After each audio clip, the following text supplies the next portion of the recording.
Assalamualaikum warahmatullahi wabarakatuh. Selamat siang. Saat ini saya berada di Sekolah Wahid Hasim 2 Menur, Surabaya.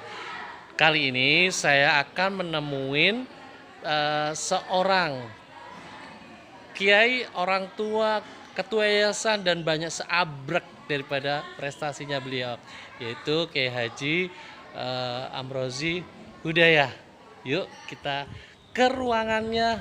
Ternyata beliau sudah ada di depan pintu. Assalamualaikum Pak Yai. Alhamdulillah bisa ketemu. Alhamdulillah bisa ketemu dan bersilaturahmi. Saya boleh masuk ke dalam? Monggo, terbuka buat jenengan semua. Asik. Mas, kita ngobrol-ngobrol di dalam ya. Oke, silakan. Assalamualaikum warahmatullahi wabarakatuh. Tamu saya kali ini yaitu Bapak Kiai Haji Amrozi Hudayah. Beliau adalah dosen iya, Pak Kiai iya, Ustadz, orang tua, bahkan ketua yayasan. Pokoknya banyak segudang. Bahkan kuliahnya double. Satu di Winsa, satu lagi di Unmu. Wow. Dan waktu masa remaja, waktu masih SLTA itu juga beliau juga terkenal rajin nih. Rajin bolos. Tentang pendidikan anak ya. Bagaimana sukses dalam mendidik anak. Saya melihat sosok jenengan itu dari Facebook, dari uploadan itu benar-benar luar biasa gitu ya. Sampai ada yang hufat ya. Alhamdulillah, masya Allah. Gimana cara mendidik anak mulai kecil, SD, SMP, SMA, ada perlakuan khusus atau bagaimana sehingga bisa berhasil seperti itu? Ya, sebenarnya ini terlalu memuji. Terlalu memuji. Apa adanya saya. Apa adanya. Ya, sebenarnya kalau bagi saya ya biasa saja. Saya hanya menjalankan fungsi sebagai orang tua untuk membina, mendidik anak. Tidak lebih dari itu. Ya, tidak lebih. Ya, hanya kewajiban saya sebagai orang tua. Ibaratnya begini. Kalau saya itu pernah nyampaikan ke anak saya, kalau kamu nanti jadi enak, yang jadi enak itu bukan saya, bukan orang tua, tapi kamu. Nah, berhubung saya sama kamu, anak saya itu, saya lebih tua daripada kamu, maka saya bisa mengarahkan kamu. Gitu. Karena pengalaman. Dan saya bisa tahu, saya bisa jadi begini juga karena proses kehidupan. Karena itu biar anak-anak ini nanti apa kata orang Jawa itu mundur muri. Lakon dong. Daripada nanti menyesal ya kemudian saya, hari. Iya, saya harus ya mengarahkan. Meskipun ya kadang-kadang enggak tahu ya apa, kalau kata teman saya punya teman seorang dosen ITS ya, yang usianya di atas saya. Pernah saya pas memondokkan anak saya pesantren ya? Iya, ke pesantren. Anak saya ditanya sama teman saya, kamu mondok ini keinginanmu apa keinginan orang tuamu? Dilalah anak saya bilang, ini abi saya yang nyuruh mondok. Keinginan orang tua. Keinginan orang tua. Terus gimana? Nah, akhirnya teman saya bilang, kamu itu usianya masih lebih muda dari saya, teman saya yang dosen itu. Oke. Tapi pikiranmu tua. Loh, apanya tua? Mosok anak dipaksa.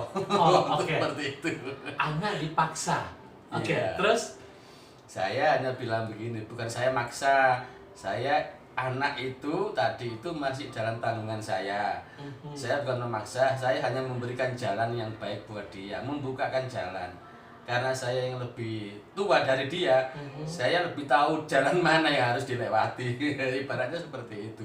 Iya, terus ya itu anak saya. Jadi bagi saya anak itu masih tanggung jawab saya. Jadi ya alhamdulillah anak saya itu kok nurut semuanya. berapa? Saya punya putra 4. Oh, 4 jago Banyak ya. semua. Yang pertama cewek. Oh, cewek. Ya, 2, 3, 4 cowok semua. Wah. Bodyguardnya nih. Terus apakah mereka ke pondok pesantren semuanya? yang besar sama nomor 2, yang 2 bawah ini masih kecil. Yang 1 sudah lulus, alhamdulillah tahun ini masuk ke UINSA. Winsa Ya, juga sudah hufat, sudah selesai. Alhamdulillah, Masya Allah. Yang kedua adiknya itu kelas 2 SMA, juga sudah hufat juga. Masya Alhamdulillah. Allah. 2 nih. Masya Allah. Iya. Investasi akhirat ya, Insya luar Allah, biasa. insya Allah. Masya Allah. Amin, amin. Nah, dalam perjalanan waktu dan tadi dikatakan agak dipaksa ya sama Abi ya. Iya. Nah, pemaksaan tersebut akhirnya menghasilkan yang tadi ya hufat Iya, itu ya. seperti itu. Nah, setelah itu apakah ada komentar dari sang anak, Bi, terima kasih, saya Ya. waktu kalau nggak dipaksa saya nggak bakal jadi begini, atau bagaimana? Ada satu kalimat yang apa ya, mengharukan buat anak saya begini. Apa? Waktu itu anak saya yang laki-laki yang kedua, Ya. waktu dia wisuda juz 30, kan anak masuk awal kelas 1 SMP itu kan ada khataman juz 30 tahfidz. Dia ikut waktu itu wisuda. Saya datang sama umiknya. Umiknya bilang gini, kan gini, yang bisa hafal 30 juz nanti dapat hadiah umroh. Oh. Nah, umiknya bilang ke anak saya tadi itu, Kak, kamu harus bisa jadi seperti itu. Yang tadi itu loh, yang Iya. dapat hadiah umroh. Iya. Kok ndilah lah, anak saya tuh bilang gini, Mi, saya nggak sampai 6 tahun, 3 tahun, kelas 3 SMP saya sudah bisa khatam. Masya Allah. Nggak tahu, tekadnya Dengan seperti keyakinan itu, dia. iya. Masya Allah. Dan alhamdulillah diijabahi sama Allah. Masya Allah. Kelas 3 SMP sudah selesai. Dan kemarin dapat hadiah umroh juga. Alhamdulillah double dong. Double juga. Masya Allah. Alhamdulillah. Nah, apa sih kira-kira yang memotivasi sang anak kok bisa sampai menantang gitu ya? Iya. Saya nggak sampai 6 tahun, hanya 3 tahun gitu. Anda Yai melihat nggak dengan cara pendidikan yang di pesantren tersebut atau bagaimana? Atau memang anak ini sudah mempunyai kelebihan Ya. dalam menghafal? Dari sisi kelebihan, alhamdulillah anak saya yang kedua itu punya kelebihan daya ingat. Cepat dan Cepat. tanggap gitu Iya, ya. saya masih ingat waktu kecil itu ya. Saya kalau jalan-jalan sama dia naik sepeda motor, terus dia saya ajak misalkan makan di warung mana gitu ya. Warung itu makan apa? Besok beberapa hari lagi setiap saya lewat situ, dia ingat tempat itu, ingin mampir, padahal masih kecil. Umur?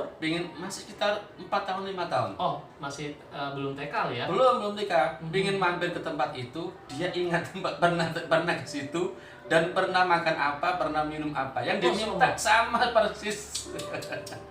Luar biasa. Ya, Masya Allah. hebat. Satu lagi ini, Gimana? dia kelas 5 itu sudah bisa main ini, piano. Oh, piano. Elektron itu ya, Ya. gurunya itu sempat bilang, wah ini cepet ah ini. Melihat saja itu dia bisa, gerakan gurunya itu dia bisa menirukan. Oh, itu ekstrakurikuler ya? Ekstrakurikuler. Masya Allah. Nah, Tuh. oke.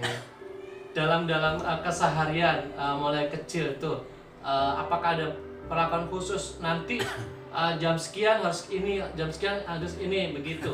Atau bagaimana? Iya, saya termasuk orang yang jadul ya. Zaman dulu. Iya, orang yang zaman dulu dalam artian orang tua zaman dulu itu kan ketat gitu ya. Saya itu termasuk orang yang kategori itu katanya. Kata siapa nih? Iya, kata banyak orang. Oh gitu. Saya harus punya aturan ke anak-anak saya. Misalkan main HP itu ya, saya atur jam 1 siang sudah selesai main HP, tidak boleh pegang HP. Dan itu alhamdulillah nurut semua. Alhamdulillah. Padahal saya kan bukan orang yang sangar kan. Mungkin dari bibit bobot dan bibit bobot ya, dari jenengan juga dari mulai remaja juga sudah pintar. Wah. Mungkin istrinya Lewat. juga sama gitu kan. Jadi itu yang membuat putra putrinya yang berhasil itu selain didikan orang tua ya, ada yang Ya. mendukung yang lain lagi. Saya begini, dengan gurunya. Saya itu dengan gurunya anak saya itu sering harus sowan ke sana. Dan karena begini, anak saya itu sampai dikenal dengan gurunya di pondoknya itu kenal semuanya. Karena saya sering harus setiap dulu ya sebelum pandemi, saya tuh sering ke sana 1 bulan sekali, mesti mampir ke gurunya, ke kiainya. Sampai akhirnya anak itu kenal dengan gurunya, saya juga beliaunya kenal dengan saya. Jadi dari situ saya sering minta doa, minta doa. Yai Ustadz minta doa buat anak saya. Ya itu aja. Saya tujuannya biar gini, anak saya itu kategori anak dua-duanya yang mondok ini, kategori anak yang susah adaptasi. Oh gitu. Jadi mondok awal itu dua-duanya mesti tidak kerasan dan mesti nangis. Sampai sendiri nggak ini sedih juga melihat kenyataan seperti itu. Saya dulu mondok itu juga tidak pernah tidak kerasan. Istri saya juga dari pondok tidak pernah tidak kerasan. Maka begitu saya melepaskan anak ke pondok, tidak pernah saya punya kesedihan. Justru anak saya yang sedih, nangis. Saya masih ingat anak saya yang perempuan yang pertama.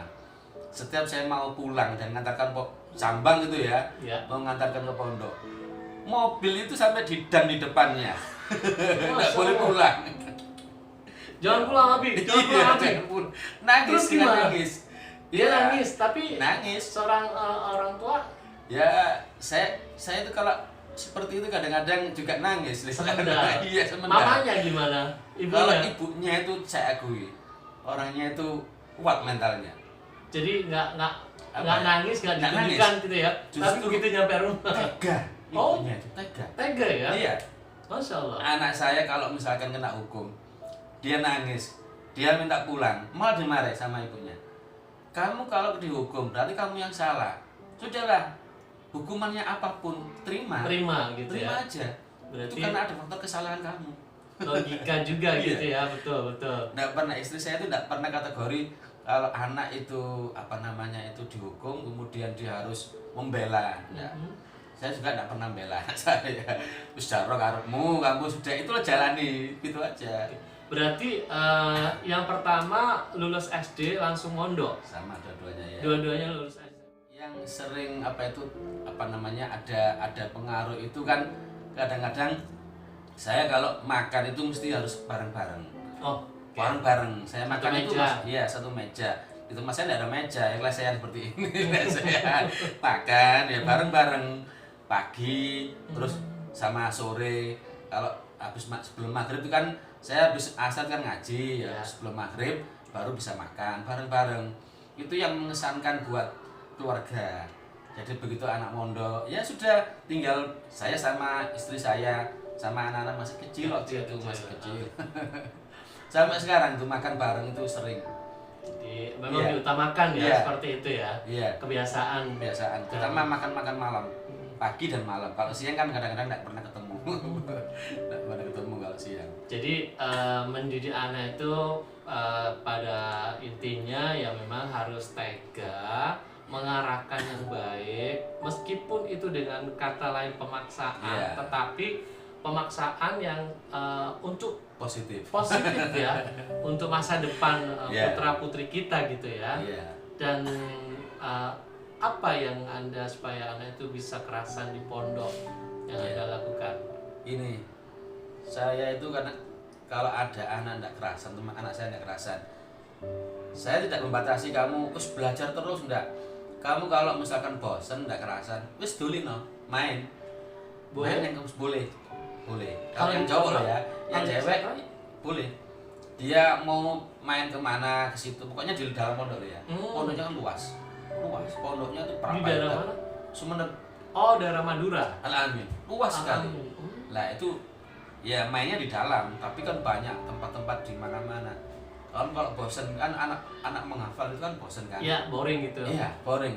Udah, kamu kalau bosen wis tutupin bukumu, kamu kupin apa? Silakan jalan. Kalau dia yang cewek itu kan suka nulis. Oh, kamu nek bosen, wis nulis so. Nulis apa Bi? Ya nulis karepmu. Apapun nulisnya.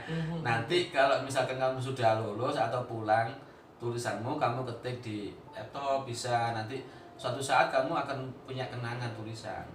Kalau yang cowok suka musik, ya main musik aja tabuhan gitu. Jadi memang memberikan suatu motivasi dan mensupport gitu ya. Ya. Tidak berarti kata-kata yang memaksa tadi udah jadi hilang gitu ya. Artinya memaksanya tetap dipaksa. Tetap dipaksa. Dalam arah kita harus ada keleluasaan, artinya apa ya, fleksibel gitu loh. Fleksibel. Terutama yang kedua, termasuk motivasi begini. Kenapa dia kok sampai bisa menghafal kelas 3 SMP? Waktu mondok awal saya bilang, dia kan nggak kerasan. Nggak kerasa Nangis kepingin pindah gitu. Orang tua juga ini ya, tahunya gitu ya. Saya hanya bilang ini, Yus ini loh, kamu di sini cukup 3 tahun, selesaikan 3 tahun. Nanti 1 SMA kamu pindah. Itu diantara juga yang jadi motivasi saya kelas 3 SMP harus selesai cepat. Biar saya pulang atau pindah. Kan gitu ya. Begitu ini selesai, ditagih. Bi, aku selesai Bi. Gimana? Aku pindah. Ingin pindah. Saya bicara dengan ustadznya, dengan kiainya. Ustadz, ini begini. Anak saya, sudahlah kamu di sini, kamu itu belum selesai. Yang kamu dapatkan itu masih separuhnya. Nanti kamu di sini akan banyak lagi ilmu-ilmu yang belum kamu dapatkan. Akhirnya dari situ motivasinya dia bisa kerasan lagi. Dan sampai 3 tahun. Sekarang masih kelas 2 SMA. Masih kelas 2 SMA. Setelah itu berarti 1 tahun lagi udah lulus ya? Biasanya di situ tambah 1 tahun lagi untuk pengabdian. Oh, 1 tahun lagi pengabdian, kayak di Gotor aja. Iya, memang situ apa namanya itu copy paste-nya Gotor.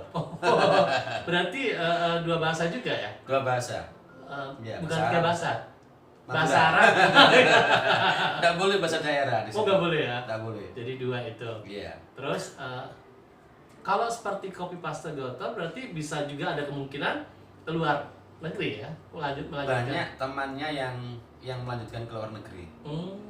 Pertama kemarin waktu dia umroh itu, dia banyak teman yang ada di Madinah, ketemu alumni yang ada di Madinah sana. Akhirnya dia kepingin juga. Diizinkan ya, Yai? Kalau saya insya Allah untuk urusan sudah selesai SMA, itu sudah besar, sudah tanggung jawabnya anak lebih besar. Saya fleksibel, monggo. Oh jadi kiat-kiatnya itu kalau sudah anak dewasa, udah besar, lulus SMA, silakan memilih untuk jalannya gitu ya. Di bawah itu baru masih Di bawah saya harus mengarahkan. Tidak apa-apa dianggap otoriter. Oh gitu. Tapi baik gitu ya. Iya, baik. Dan alhamdulillah sukses. Dua-duanya sukses. Hufat juga hafiz. Akan semuanya pada Allah. Untuk anak yang sudah besar kategorinya, sudah di luar tanggung jawab saya lagi, sudah selesai SMA, kita hanya pondasi mulai awal sudah selesai. Silakan nanti anak-anak menentukan arahnya, bebas. Kita hanya memberikan pilihan saja, bukan paksaan lagi loh ya. pilihan lagi. Kalau awalnya tadi paksaan, sekarang pilihan. Terserah dia mau ikut yang mana nanti. Memang benar. Pendidikan dimulai dari paling dasar, yaitu adalah pendidikan dari keluarga ya. Jadi setelah itu nanti keluarga mendidik mau diarahkan kemana. Setelah besar mereka sudah punya pilihan, baru kita lepas. Alangkah senangnya, alangkah bahagianya apabila kita berhasil. Keberhasilan itu bisa dilihat dari pendidikan anak-anak yang kita sekolahkan.